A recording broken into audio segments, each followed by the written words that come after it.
Hi friends, welcome and welcome back to the channel. If you're joining me for the first time, hi, welcome. My name is Z. If you are a returning subscriber, thank you so much for joining me once again.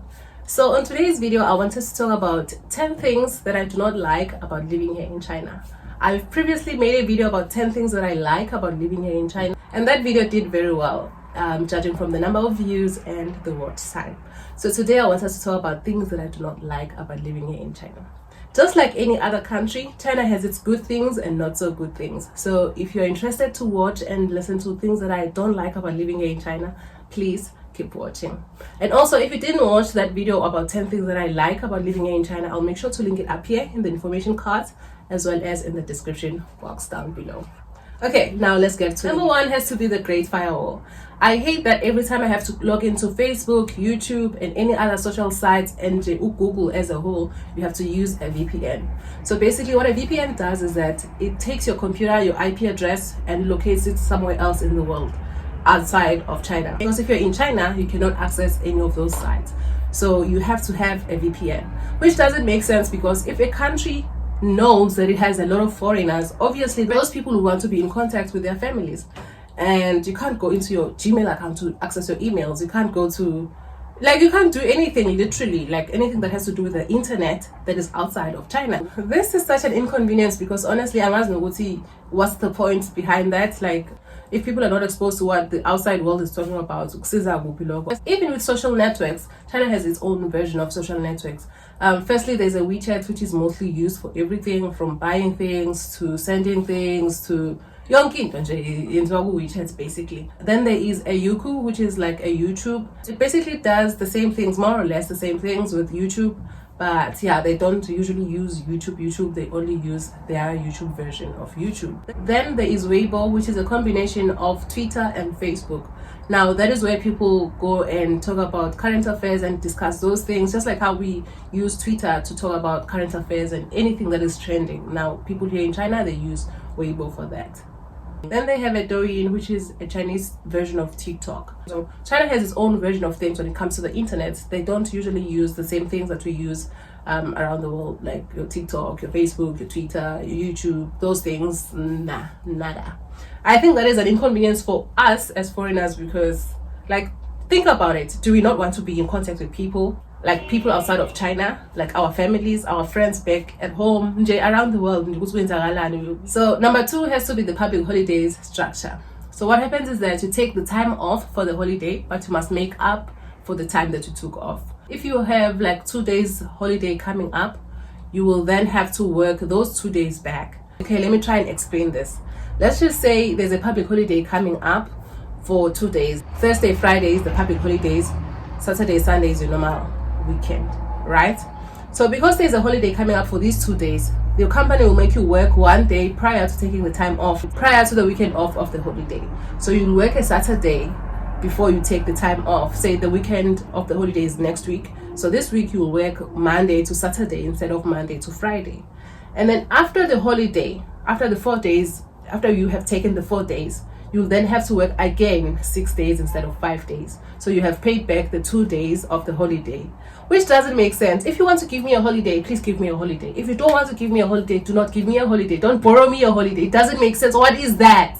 Where I come from, if there's a public holiday, it's a public holiday. You take your time off, you get paid for it, and that's the end of the story. Number three has to be how policies are implemented overnight. Like you go to sleep in China and you wake up in a different country. You go to sleep knowing this is how everything is, and the next day you wake up, things are totally different, which is why it's important to keep updated with what is happening. I don't like that. I need time to warm up to things, and they don't give you that time frame. Yeah, you go to bed knowing tomorrow I'm going to apply for this and these are the documents that are required. But it has changed. It's not like that anymore. Now this is a new procedure.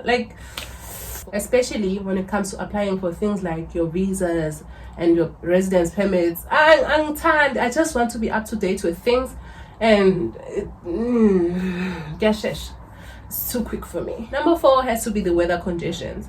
I know this is highly dependent on where you live, which province you live within China, but yeah, where I live, it's either too hot or too cold. There's no in between, and I don't like that. where I come from, there's spring, summer, autumn, winter. Here it's like there's winter and there's summer. Number 5 has to be the division between the foreigners and the locals. The division is too wide. Like, you cannot just be normal. You will either be a foreigner or a local. There is no like in between, like being normal, being a normal person. And I kind of don't like that. You see this even in where you work, because your management will obviously refer to you as international teachers and Chinese teachers.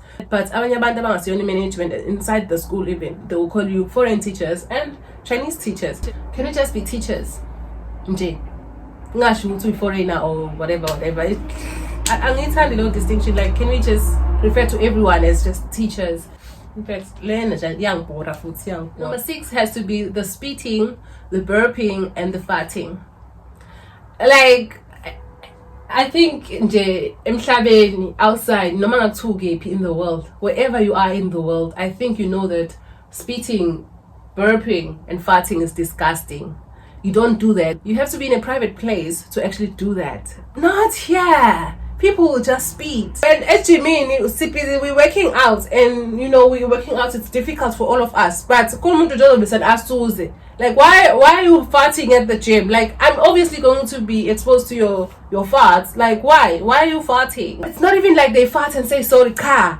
They sorry. They're just farting because I'm farting. Jay, why are people farting? No, that's disgusting.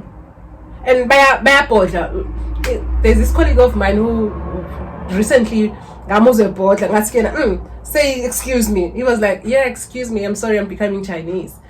Like, it's just normal for Chinese people to just burp. It's normal for Chinese people to just burp, spit, or fart like nothing just happened, and they continue with their life. Number 7 has to be the construction noise. Listen, I know in my previous videos I mentioned Wuti. Yeah, there's a lot of construction that is usually going on, and they finish, like they start the construction projects and they finish it. True. However, the noise. You could be sleeping in your house at 7 a.m. on a weekend. You will wake up because there's a construction going on top of your house, like on the upper floors or across you. Or there's always construction happening, and therefore there will be construction noise, and it's so disturbing. I don't like that, especially on weekends. Even during the week, usually at around 1-ish, there's also like noise going on. I go home for lunch at around that time and I take a nap. I can't take a nap because there's construction noise going on, which is disturbing. Like, I want to take a nap, but I can't take a nap because there's so much noise going on. So 8 has to be the road manners, because of a lack of a better word. Basically here, my concern is that everyone is on their phone. The taxi driver is on the phone. The bike rider is on the phone. The people walking are on their phones. The people riding a bicycle is on the phone. Everyone is on their phone. And like, there's a lot going on. You see, the pedestrians, they're walking on the same lane as the people who are riding the bicycles, and people who are on the motorbikes, they're all on the same lane. And then if you see the drivers, if the robot opens for the drivers and the person who's riding a bike is now joining into the cars, like, now like, I don't get it. It's a bit disturbing. Like, there's a lot going on the roads, however there's not so much accidents, which doesn't make sense, but it's a good thing, I guess. Number 9 has to be how Chinese people don't offer each other help. You will see someone having an accident and you will think they will offer to help the person, but no one is going to help. They don't want to be associated with that, because there's some story behind it, has to do with the police and whatever, but they don't offer each other help. The police will be the only people to assist the person who was in the accident. Sometimes you'll see someone carrying a lot of groceries and things, and they clearly need to be assisted, and you'll see people just going past like there is nothing, like they cannot even see that you need help. Like, why do people do that? It's not even like it's going to take away from you anything, because you're going towards the same direction. They can just as well help you, but no, not here. They don't do that. With construction, just like how I was talking about construction noise, that was construction noise. So, haha. Number 10 has to be how Chinese people like to offer you things, give you things, but they do not want to accept anything from you. Like, if you are giving me something, if you offer me something and I take it, I expect you to do the same. I expect you, Uguti, when I'm giving you something, you also take it. Because first of all, I'm not taking this thing from you because I'm hungry. I'm taking it out of respect and just being civil. Like, I'm not hungry, I'm not thirsty. If I'm hungry, I can buy something for myself. I can get something for myself to drink. So if I'm saying anything, no, what are you saying? Are you saying that I'm a charity case? I mean, I'm just ashamed. If you offer me something and I take it, I expect you to take something from me as well. If I give you something and you say no, I don't like that. I don't want to feel like, oh my gosh, now he's giving me something. Oh my gosh, I must take it. No. If you give me, expect to take from me as well. And this is the end of today's video. If you liked it, please don't forget to give it a huge thumbs up. Leave me a comment below. And if you live here in China, leave me a comment below and tell me what are some of the things that you don't like about living here in China. If you live elsewhere in the world, please leave me a comment and tell me what are some of the things you don't like about living in the country where you live. Tell me the name of the country as well. Thank you so much. I will see you on the next video. Bye.